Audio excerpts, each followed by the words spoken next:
सो year ender है, हमारे साथ है खास मेहमान किशोरी साहनी जी, जिनको अपने अलग अलग किरदारों में देखा है और इस बार हमारे साथ है एक नए किरदार के साथ। वही आपको बताएंगे इस किरदार के बारे में और काफ़ी बदला हुआ लुक है। So ma'am first of all congratulation नए शो के लिए। क्या कहेंगी, कैसी रही ये जर्नी? कि जब साल की शुरुआत हुई थी तब हमने देखा था, दिसंबर चल रहा है, ये साल भी ख़त्म होने वाला है, तो कैसा रहा ये साल? Thank you so much and God has really been kind to me. जैसे मुझे बताया गया प्रोड्यूसर्स ऑफ गुमे किसी के प्यार में उन्होंने मुझसे कहा कि आपका कैरेक्टर अब ख़त्म हो रहा है तो आप कोई और प्रोजेक्ट ले सकते हो।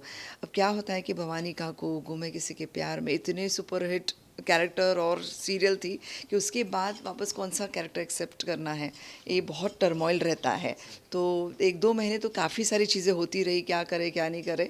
और उसके बाद मुक्ता धुन इनका फ़ोन आया मुझे, प्रोड्यूसर का, और अचानक रात को 11:30 बजे फ़ोन आया कि 2-3 दिन के बाद आपकी डेट्स है क्या, एक शो करना है आपको और मेन है रोल, मेन प्राइमरी कैरेक्टर है एंड थ्रू आउट है और ये सब। मैं तो ऐसा रोल देख रही थी।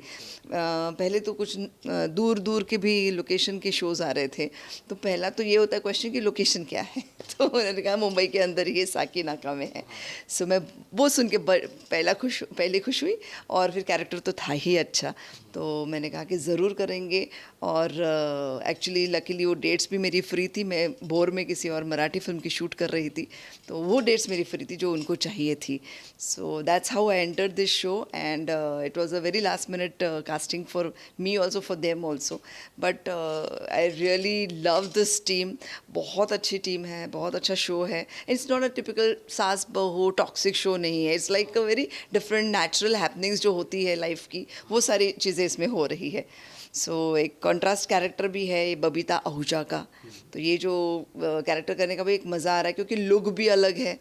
सो पहले वो 9 यार्ड साड़ी था, जूड़ा वगैरह था और हेड ऑफ़ द फैमिली दिखाई थी। यहाँ पे भी मैं हूँ head of the family, but it's like she south Delhi की फैमिली है आहूजाज। सो एक हॉइटी टॉइटी ज़रा स्टाइलिश है और तेज़ दिमाग है और बहुत स्ट्रिक्ट भी है साथ ही अगर किरदारों की बात करें तो कितनी डिफरेंट है कि भवानी जी से कितनी डिफरेंट है? लुक में तो हम देख ही रहे हैं, लुक के बारे में भी बताइएगा आप, कितनी डिफरेंट है या आपको क्या कोशिश करनी पड़ी कि वो एक माइंडसेट होता है एक्टर का, वो बदलने के लिए? फर्स्ट ऑफ ऑल लुक के बारे में कहूँगी कि बहुत सारी अच्छी अच्छी ज्वेलरी है, बिकॉज एक भरा भरा ऐसा परिवार दिखाया है जो आप इसमें देख सकते हैं। इस हमारी फैमिली फ़ोटो में ये मैं हूँ, ये मेरा बेटा दिखाया है विराट, ये मेरी बेटी दिखाई है निमृत, और ये हमारे हस्बैंड दिखाए हैं दिलदार जी, ये हमारा भाई दिखाया है, ये हमारी भाई की बीवी, और ये मेरी मदर है, सास नहीं है, हाँ मदर है मेरी। मतलब ये मेरा रहने का स्टाइल है कि मैं कहती भी हूँ मेरे लाइंस में कि देखो मैं ऐसी हूँ और मेरी बेटी को भी, तुझे भी ऐसे ही बनना है। मैं मेरी बेटी को बोलती हूँ, मैं सास के साथ नहीं रह रही हूँ, मैं अपने माँ के साथ रह रही हूँ, मैं अपने भाई के साथ रह रही हूँ, देवर भाभी के साथ नहीं रह रही हूँ। सो मैंने अपना बनाया हुआ है। सो वही चीज़ तुझे भी करनी है।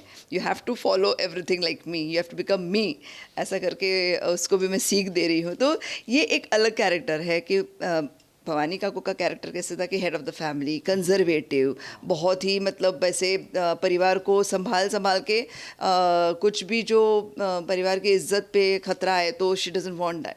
तो वो उसके हिसाब से उनका एक सीनियर का एक औहदा था और उस हिसाब से उनकी डायलॉग डिलीवरी थी, ठहराव था या जो भी मूवमेंट था। और यहाँ पे ये थोड़ी सी स्टाइलिश है, रिच है, और सिंस भरा भरा परिवार है तो ग्लैमरस भी है, सब ज्वेलरी वगैरह सब पहनी हुई है। एंड जो स्ट्रिक्ट नेचर है वो इसलिए है कि हम कुछ हमारे बैक स्टोरी है और हम रिच तो है लेकिन बैक स्टोरी की वजह से हमें ज़्यादा जो गरीब लोग हैं वो ऐसा लगता है हमें कि गरीब लोग हमारा फ़ायदा उठाते हैं। तो इसलिए मैं थोड़ा सा एंटी हो जाती हूँ कि यार नहीं नहीं नहीं, ये लोग तो हमारे से फ़ायदा उठाते हैं, ये सही नहीं है, सेल्फिश होते हैं ये लोग, ये हमारी डायलॉग्स में भी आता है। So that kind of an attitude we all have.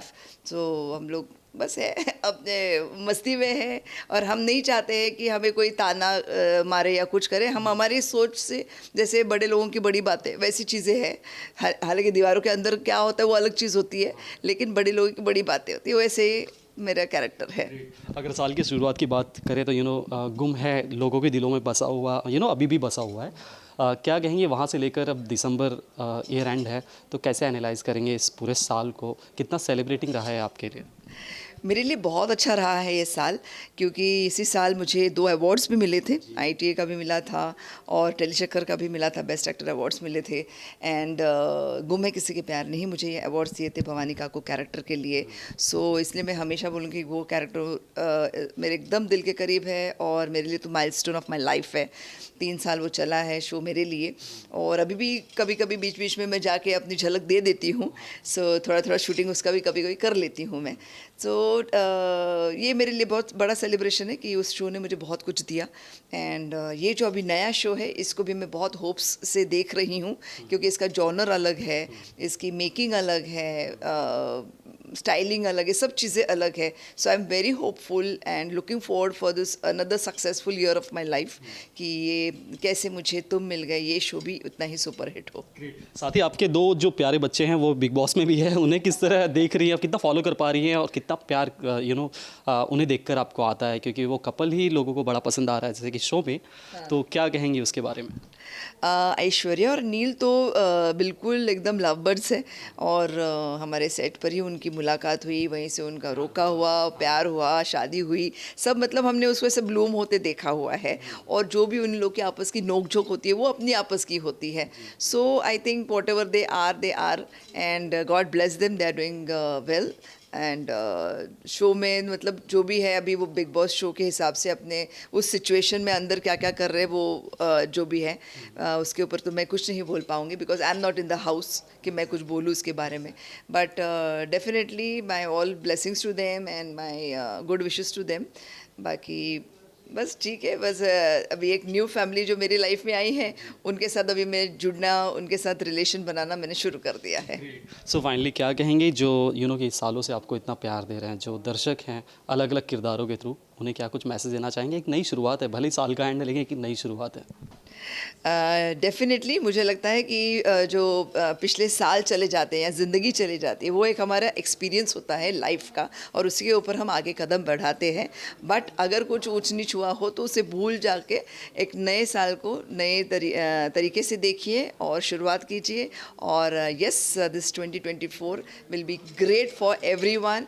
Happy new year to all of you. Thank you so much ma'am. उम्मीद करते हैं कि जैसे कि आपके अलग अलग किरदारों को प्यार मिला है, इस शो को भी मिले। Thank you so much. Thank you, thank you. Cameraman Wahdat Khan के साथ मैं उमेश शुक्ला, आज तक मुंबई। हम तो लेकर आते हैं आपके लिए 24/7 एंटरटेनमेंट। तो अगर आपको ये वीडियो पसंद आया है आप इसे लाइक करें, कमेंट देके अपनी राय ज़रूर दें, और ऐसे ही एक्सक्लूसिव कंटेंट के लिए हमारे चैनल को सब्सक्राइब ज़रूर करें। अगर आप ये वीडियो फेसबुक पर देख रहे हैं तो हमारे फेसबुक पेज को फॉलो ज़रूर करें। नाम तो आप सब जानते ही हैं ना, सास बहू और बेटियाँ।